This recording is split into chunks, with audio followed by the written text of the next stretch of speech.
Dans un monde où chaque conversation est un labyrinthe, la clé pour trouver la sortie réside dans une pratique ancestrale, souvent oubliée, mais incroyablement puissante.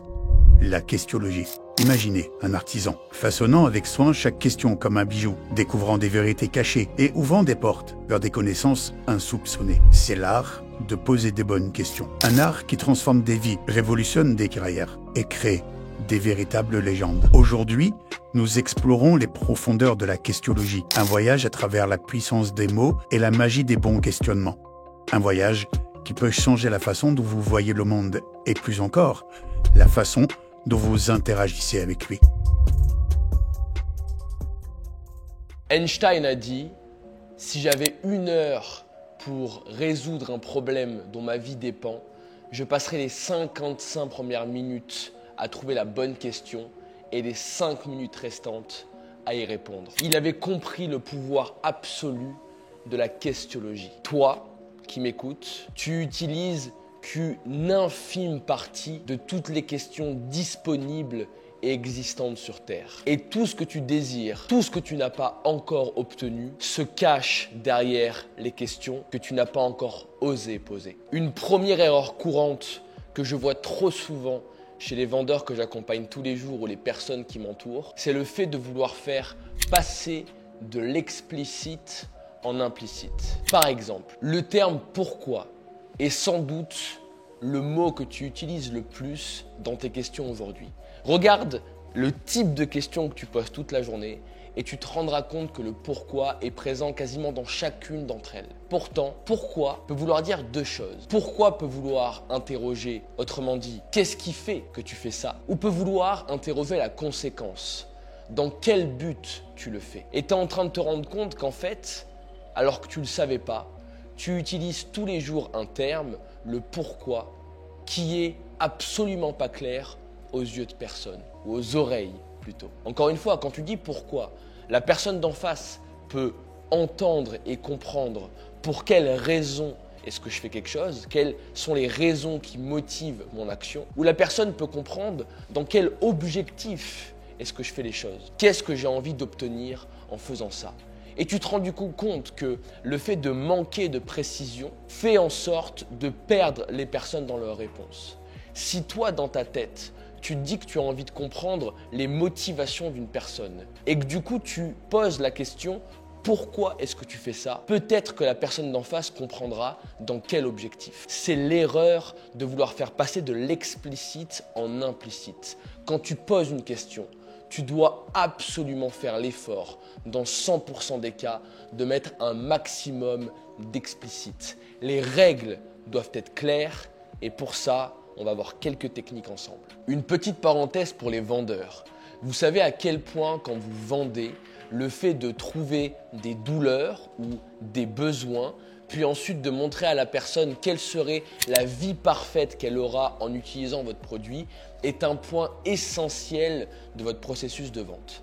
On répète d'ailleurs souvent que votre pourcentage de conversion est proportionnel au différentiel énergétique que vous mettez entre la phase où vous creusez les douleurs et la phase où vous faites la vision du paradis.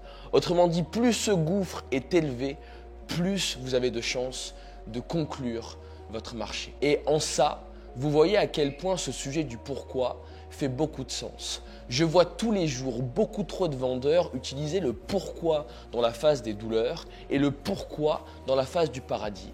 Or, c'est 2 sujets qui sont absolument différents. Dans la phase des douleurs, ce qui vous intéresse, c'est les raisons pour lesquelles la personne est là aujourd'hui. Autrement dit, quelles sont les causes de l'action qu'elle est en train de faire et de sa prise de décision. Pour autant, quand vous êtes dans la partie paradis, le seul objectif que vous avez, c'est de comprendre justement les objectifs de la personne en face de vous. Et c'est en ça que vos questions doivent être tout le temps orientées sur ces sujets. Quand vous êtes en train de poser une question sur la partie douleur, vous devez poser des questions ouvertes et orientées négativement sur la cause.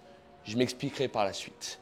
Par contre, quand vous posez des questions sur la partie paradis, vous devez poser des questions ouvertes, orientées positivement sur la conséquence de ces actes.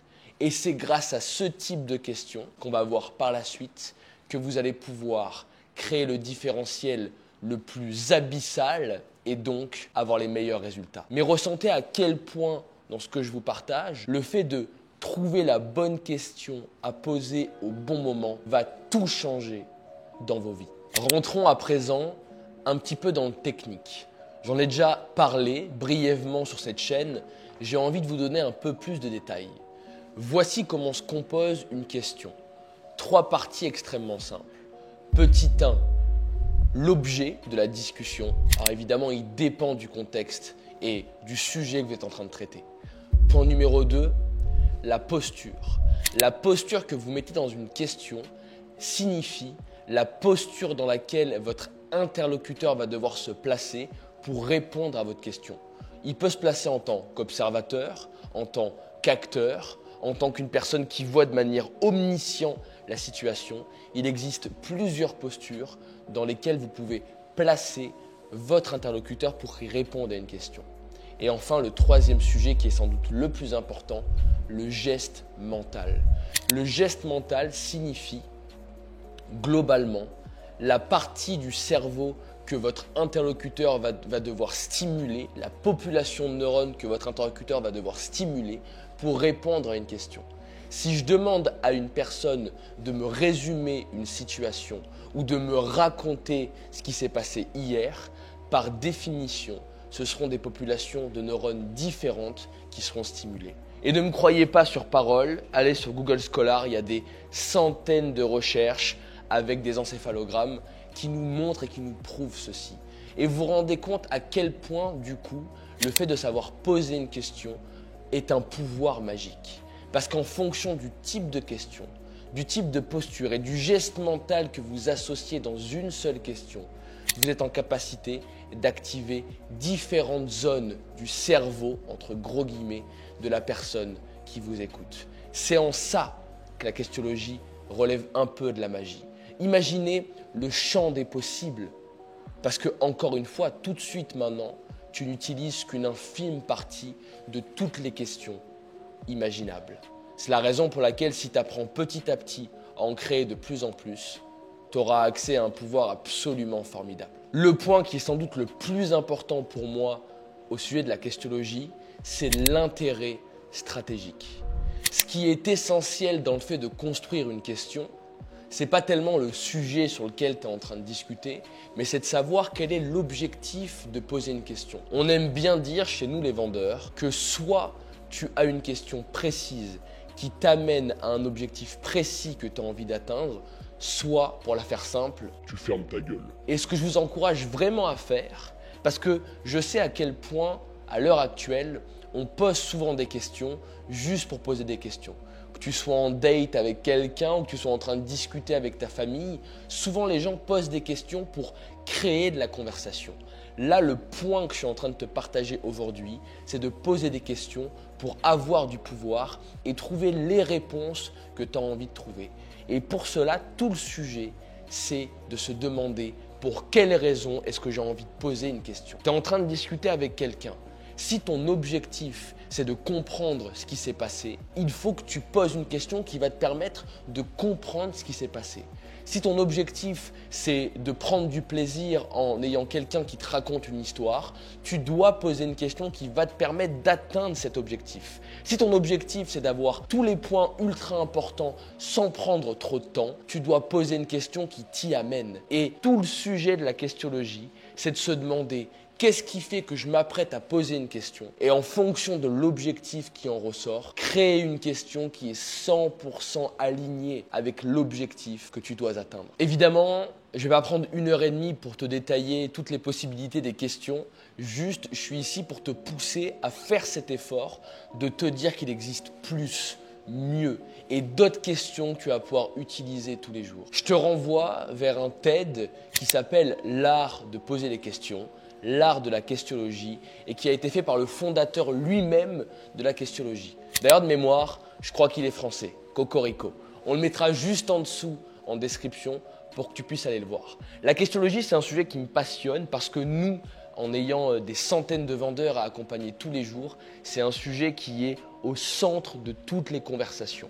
Les 2 points que je répète le plus à mes vendeurs, c'est petit 1, soyez plus honnête, petit 2, posez plus de questions. On leur dit d'ailleurs tous les jours que leur degré de réussite dans la vente et leur degré d'intelligence, eu égard évidemment à votre définition de l'intelligence, dépend ou est proportionnel au nombre de questions qu'il et elle posent chaque jour. Posez des questions nouvelles, différentes, et vous verrez qu'à chaque nouvelle question que vous posez, vous aurez une nouvelle réponse différente. Pour reciter Einstein une deuxième fois, la folie, c'est faire tous les jours la même chose et attendre des résultats différents. Vous souhaitez des résultats différents, des réponses différentes, plus de contenu, des choses plus intéressantes, posez des questions différentes et vous verrez que tout va bien se dérouler. Un point important pour commencer à utiliser ce fabuleux sujet topique de la questiologie dès la fin de cette vidéo. Point numéro 1, notez les questions que vous posez le plus. Quand vous êtes en train de discuter avec des gens, voyez les questions que vous êtes en train de poser et notez-les. Et vous allez très vite vous rendre compte, malheureusement, que la structure des questions que vous posez est sensiblement la même dans 95% des cas. Tout le sujet de la questiologie va donc être de pouvoir élargir le nombre de types de questions que vous êtes en capacité d'utiliser en fonction des situations. Point numéro 2, je l'ai partagé. À chaque fois que vous êtes en train de discuter avec une personne et que vous souhaitez poser une question, avant de la poser, demandez-vous quel est l'objectif pour lequel je m'apprête à poser une question. Je sais que ça a l'air un peu dingue et un peu dénué de sens. Pour autant, c'est le travail que font tous nos vendeurs toute la journée et les très bons communicants qui m'entourent. Au moment où vous vous apprêtez à poser une question, demandez-vous pourquoi non. Dans quel objectif je m'apprête à poser cette question. Et en fonction de l'objectif, créez la question avec le bon geste mental et la bonne posture. Enfin, petit 3, et vous commencerez à devenir un questiologiste, je me permets le terme, de génie. Forcez-vous tous les jours à utiliser au moins une nouvelle question, à créer au moins une nouvelle question que vous n'avez jamais osé ou essayé d'utiliser jusqu'à présent. Et en faisant ça, vous allez voir que les choses vont arriver de manière simple et que toutes les infos que vous rêviez d'avoir jusqu'à présent sont juste devant vous.